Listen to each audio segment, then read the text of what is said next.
Hi, friends. In the series of learning computer organization and design, our topic of discussion is timing and control, which is coming under the chapter Basic Computer Organization. So, let's start understanding about what is this timing and control unit in more detail. So, this is the agenda of the entire chapter, right? So, we have already discussed these topics: instruction codes, computer registers, basic common bus system, as well as what are the various types of the computer instructions which are existing under the basic computer. So, by basic computer, I simply means that the configuration which we are taking for the basic computer is this. So 4096 is the size of the RAM and the 16 is the size of each word which has been stored in the RAM, right? So today we will discuss about, based upon this particular configuration only, what is the type of the timing and control unit, or you could say the functionality of the control unit within the basic computer. So let's start understanding it. So before beginning with the timing and control, let's have a background information about what is a control unit. So we know that control unit is basically lies between the central processing unit, right? So if I talk about the central processing unit, it has two major components. One is the control unit, another one is ALU. So the functionality of control unit is very important here, as it is also known as the heart of the computer, right? As a CPU is called the brain of the computer. Now, the reason why we call this control unit as the heart of the computer is that this control unit has the ability that it will translate the machine instructions into the control signals. So the idea is that we will deal with the control signals. Okay, we will convert all the instructions which have been generated in the instruction register of the digital machine into the control signals. So in order to work with the control signal, we will be needing the timing clocks for that. So that's why the name of this entire topic is timing and control. So before understanding this thing in more detail, let's understand that what are the various types of control units, or you could say how we can design a control unit. So the control units can be implemented with two methods. The very first one is the hardwired. So hardwired simply means the physical connections would be required. So those connections would be in the form of a combination of a sequential and the combinational circuits. And these combination of sequential and combinational circuits, or you could say the digital circuits, these will help us to generate the control signals. I will brief you more about the control signals just after a quick instant of time. For the time being, we are just learning about the various types of implementation of the control units. So, the very first one we are discussing is the hardwired. Basically, we say that with the use of various digital circuits like combinational as well as the sequential circuits, we will be generating some sort of control signals. Okay, so means it is a hardwired, some wiring, some physical connections are required if we are designing or implementing the control unit using the hardwired control. So in case of the basic computer, when the configuration is very small, right, so we will prefer to work with this hardwired control. Otherwise, there is also a second type existing which is called as the microprogrammed control. So microprogrammed is a consisting of a control memory. Okay. So a control memory on the processor contains the microprograms that activate the necessary control signals. So what happens in case of microprogrammed control is that if you have ever been aware of some small chips, we call them microprogrammed chips. So what are these made up of? Basically, these are being used for the artificial intelligence. Some sort of programming is being done, right, within these small microprogram chips, and depending upon those signals and in which are present, or the instructions which are been present in the control memory. Okay, some microprograms, small microprograms will start operating, and whichever the microprogram will be activated at that point of time, based upon that some sort of control signal will function. A very simplest example where we are using the microprogrammed kind of controls can be the robots. In the robotics we use this kind of scenario, and these microprogrammed chips are nowadays been also been used in the modern machines. So basically we can say that modern machines use the combination of both hardwired as well as microprogrammed control units. But in context of basic computer organization, we will only focus on the hardwired control units. So let's understand that how a hardwired control unit can be designed. So this is the full-fledged, you could say that the implementation part or the hardware part of the control unit, which is based upon the hardwired control. So as I said, it will be using the combinations of both the kind of digital circuits. So that's why how this entire control unit will work. The very first thing we should know is that why we are using the control units. Why?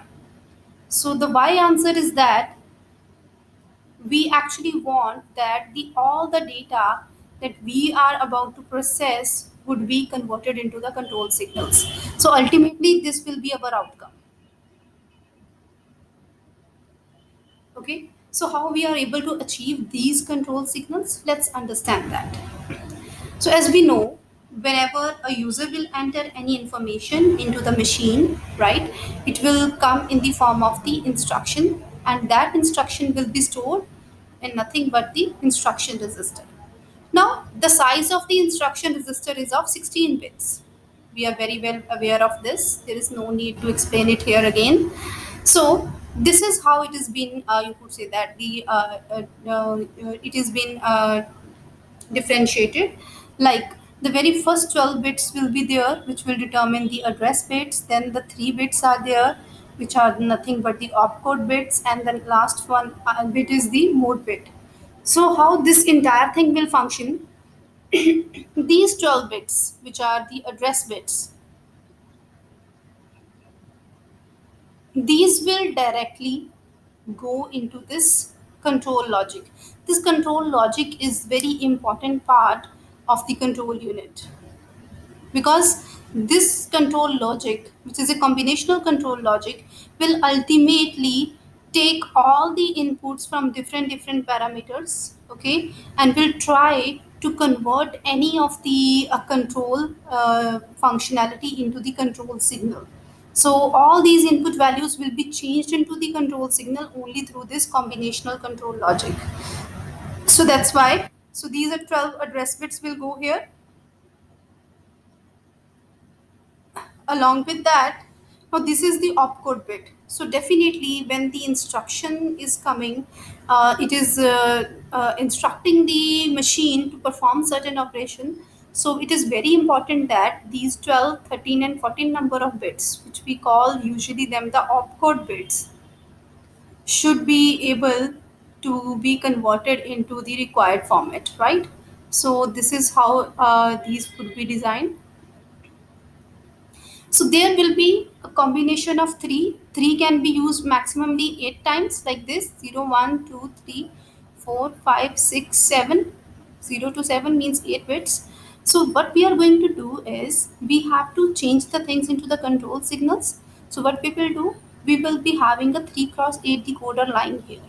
Reason I told you, here any value can be present, right? So if there is any value can be present, what we will do is, in the case of decoder, we have to activate only that particular value. Like if it is 0 1 0, where is coming this 0 1 0, like here, so it means decoder number 2 should be active, something like that. So accordingly this decoder will activate its pins here, right? So that's why we need a 3 cross 8 decoder, because starting from D0 till D7, we will have to activate any one particular parameter. Okay, so this I think opcode bits you have understood now. So whichsoever will be having the value equals to 1, that will ultimately come here. Like this, let's suppose in this case it is D2. So similarly is this last bit, mode bit I. So I will again, if it is 0, it will come like 0. If it is 1, it will come like 1. Now I think this particular thing is clear to you all, because we are very well aware of this much of the things. Now let's discuss about this. Here we are using a combination, a counter, sequence counter here. Now why do we require the sequence counter? What is the reason? The reason for having a sequence counter is that this entire process will have to work with the clock signals, right? So whenever any of the instruction will flow, it will always have to depend upon the control these clock signals, and so on up. So what we are doing is, for this purpose only, what we have done is that we have used a 4-bit sequence counter here. So what this 4-bit sequence counter will do, this sequence counter being 4 in number will be able to generate at maximum of the 16 control signals, right? T0, T1, T2. These are also called as the timing signals. Means I would be like, when the T0 clock pulse is active, what I want to do with the, what kind of operation I want to do. If you remember the control functions, this timing will actually work as a control function. When the T naught is activated, what I want to do, something like that. So definitely a clock will come, a clear signal will be there. After the 16th bit, 15th bit, I have to clear the counter to 0, right? So every time if 0000 is there, then T naught will be active. If 001 is there, then T1 will be active, and so on and so forth. So this T naught, T1 and T2 will be incremented all the time whenever the new clock pulse will arrive. Okay, so that's why this timing control signal has been provided here. So for reason like why we are using only this 4 cross 16 is that when we will perform the instruction, the entire instruction in the basic computer will not take actually more than 6 or 7 clock cycles to be executed. Okay, execution consists of some phases. We will learn in detail about these in the instruction cycle. For the time being, you have to learn that this much, these 16 control lines are very much sufficient for this basic computer organization's instructions to be processed. So, but ultimately, what we are doing here, we have some sort of instruction came. That instruction we have provided it in the control logic, right? Now, based upon these timing signals, now what will happen? I will be having some sort of work here, like T naught, let's suppose, is active, and here we have activated the D2. So this will be the control logic. Okay, so for that thing I might have to do any sort of operation, whatsoever the operation I have to do accordingly. Once these two values are 1 1, only then this particular function will activate. Let's understand this thing in more detail by taking the timing control example. Okay, let's do that. So here is a timing signal. I am about to tell you about how the timing signals will be depicted. Let's suppose this is the signal. Okay, the signal is that in the timing control unit, like if I look here, let me delete everything from here. Okay, so the point here is that D3 and T4. So whenever this they here, the D3 opcode bit is activated, and here among this the T3 is activated. So when D3 and T3 is activated, what I need to do is T4, my bad, it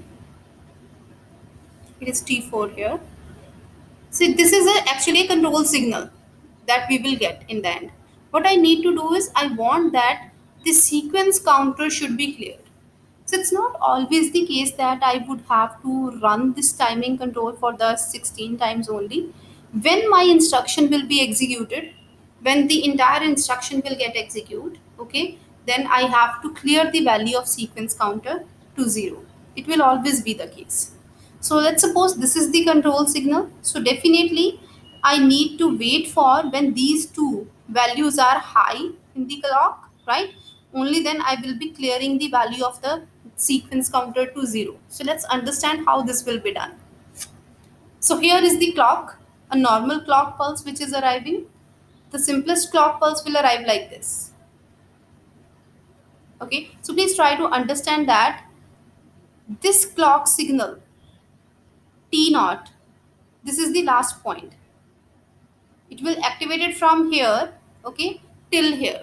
I will explain you it in more detail. For the time being, just understand that this is T1, this is T2, T3, T4, and we are assuming that T4 is the maximum control signal, after which we again have to start with the T naught. Reason being, in the case of basic computer, as I said earlier, it will not be going to take more than 6 or 7, but ultimately the kind of memory instructions or register reference instruction or even the input output instructions, these will be executed in the 4 clock cycles. And after that I need always to clear the this sequence counter to 0 for the timing. So that's why after the T4 T naught came. Now this is the simple clock pulse, it will come like this. Now my point is that when T naught is active, when I will say that T naught is active, as I was explaining you earlier, this will be the last point. It will actually start activated from here. Okay, so it will be activated like this, and then when it will be activated again after this T4 will completed, then T naught will be activated. So this, when this particular value is high, only then I will be able to operate any of the control function if that control function is related to the T naught signal. But now what I am waiting for? I am waiting for this T4 signal to get activated. So T4 when we activate it, when this T3 will be finished, right? Here and here. So this is when the T4 is activated. Now my point is that, okay, this T4 is also activated. Now I have to wait for this D3 signal to be activated. So D3, when it will be activated, D3 will come again the same way. Let's suppose if its control signal will remain same. So when T3 was activated, similarly at that point of time D3 will be activated. So D3 will be activated when the T2 clock pulse will accomplished. And after that, now as it is the D3 means some opcode is activated, I have to perform some opcode. So these two values will remain activated. Now what I need to do, there is D3, there is T4. What I need to do is I need to clear the value of sequence counter to 0. So this is a control. It means I want that this entire value or this load bit should be equals to 1. So 1.1 will read me 1. So where is this 1.1 when both are 1? This is the common slot. When both values are activated, only at this point of time, I will have the ability to clear my sequence counter to 0. So I hope that you have understood this point, that these T0, T1 and all these things, how my system is going to behave. So T4, at T4 clock pulse, sequence counter is clear to 0 if decoder output D3 is active. So decoder output, I haven't shown you here the D2, D1 and D what, because it will make this entire timing signal very much complex. Otherwise, the D naught will also work the same way like this. Similarly, the D1, it will also work the same way. Okay. Same is with the D2 and the last one is the D3. So ultimately the only point was D3 will be activated first before the T4 because T4 will arrive later. So D3 has to wait for the T4 to become activated. So with this, I hope that you have understood the concept of this timing and control. So if you have any doubt, you can ping me. Thank you so much for joining the session.